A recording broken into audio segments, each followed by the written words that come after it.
Tanah memiliki peranan penting bagi setiap kehidupan manusia, di mana tanah bukan hanya sebagai tempat tinggal, tetapi sumber penghidupan.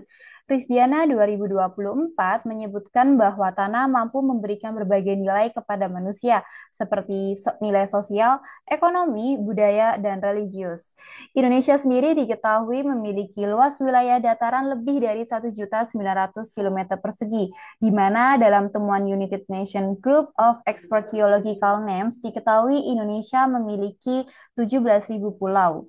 Dalam hal ini, pemerintah sendiri berupaya untuk mengaturnya ke dalam beberapa regulasi, seperti pasal 33 ayat 3 Undang-Undang Dasar Republik Indonesia 1945, Undang-Undang Nomor 5 Tahun 1960, Peraturan Pemerintah Nomor 18 Tahun 2001, dan Peraturan Presiden Nomor 48 Tahun 2020.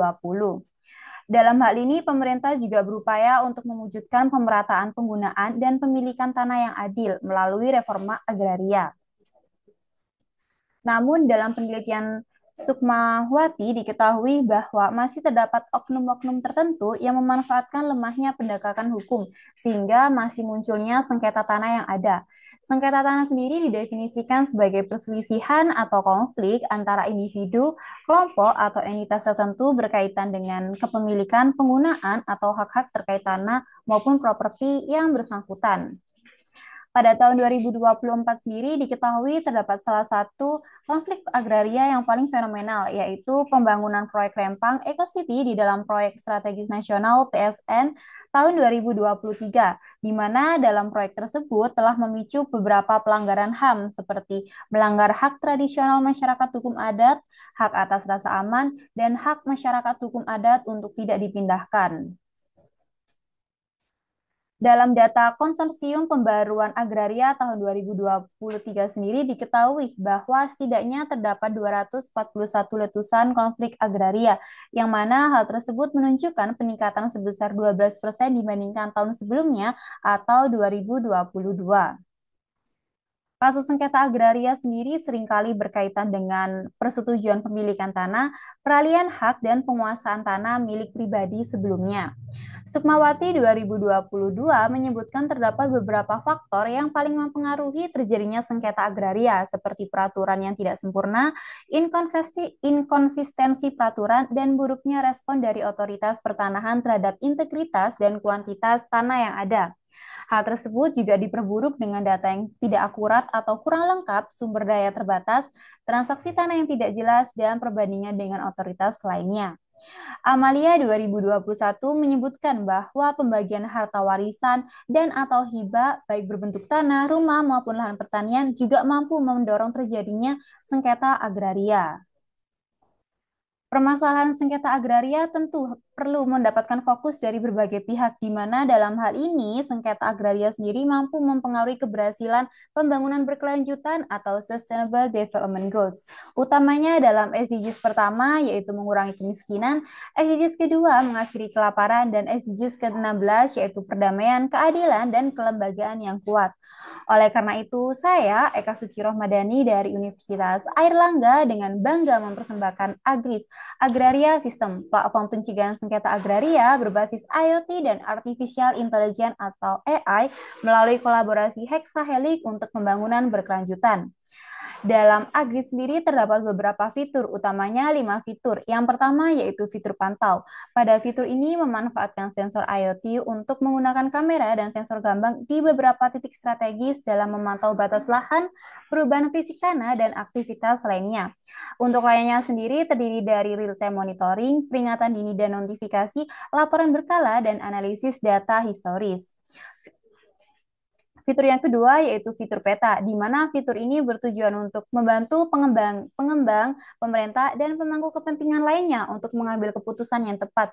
Di mana dalam fitur ini juga menyediakan visualisasi distribusi dan status lahan, yang menyediakan visualisasi yang jelas dan detail mengenai distribusi dan status lahan yang dimiliki. Dalam dalam aplikasi Agris ini juga memanfaatkan kecerdasan buatan atau AI dalam fitur resolusi.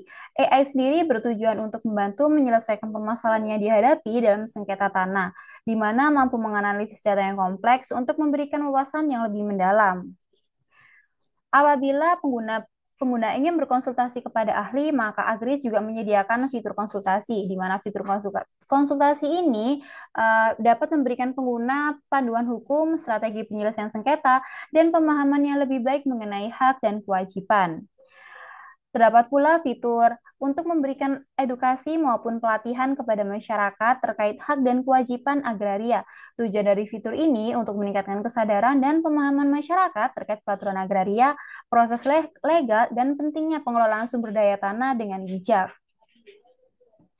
Saya juga melakukan analisis SWOT atau Strength, Weakness, Opportunity, dan Threats pada Agris, di mana untuk kekuatan dari Agris sendiri terdiri dari teknologi yang modern, transparansi dan akurasi, komprehensif, akses yang mudah, dan peningkatan efisiensi. Meskipun masih terdapat beberapa kelemahan seperti ketergantungan teknologi, kesulitan adopsi, keterbatasan data, keterbatasan aksesibilitas, dan keamanan data. Untuk peluangnya sendiri terdiri dari peningkatan permintaan solusi digital, kemitraan yang strategis, inovasi di teknologi, dan penguatan regulasi. Saya juga telah mengidentifikasi ancaman-ancaman terkait yang berkaitan dengan Agris, yaitu seperti perubahan kebijakan, kompetisi, dan ketergantungan terhadap teknologi. Dalam merealisasikan Agris sendiri, terdapat beberapa stakeholder atau aktor yang mampu mempengaruhi keberhasilan dari Agris, yaitu yang pertama yaitu government atau pemerintah, yang kedua akademi atau akademisi, yang ketiga entrepreneur atau pengusaha, yang keempat non-government organization, yang kelima mass media, dan yang terakhir yaitu efek community. Dalam 6 aktor ini, saya menyebutnya kolaborasi hexahelix, di mana kolaborasi hexahelix merupakan kolaborasi yang paling terbaru dikarenakan menambahkan aktor komunitas terdampak. Dalam merealisasikannya, saya mempunyai 5 tahapan yang paling utama, yaitu dimulai dari perencanaan dan pengembangan, kemitraan dan kolaborasi, peluncuran dan sosialisasi, serta implementasi dan eksekusi, dan yang terakhir yaitu pemeliharaan dan pengembangan berkelanjutan. Berdasarkan pemaparan yang telah dijelaskan, dapat disimpulkan bahwa implementasi Agris atau Agraria System sebagai solusi inovatif yang diharapkan dapat menangani sengketa agraria secara efektif dan berkelanjutan di Indonesia. Dengan dukungan teknologi yang canggih dan kolaborasi yang kuat, Agris dapat meningkatkan transparansi, efisiensi, dan akurasi dalam pengelolaan tanah, serta mendukung pembangunan berkelanjutan di Indonesia. Sekian presentasi dari saya. Wassalamualaikum warahmatullahi wabarakatuh.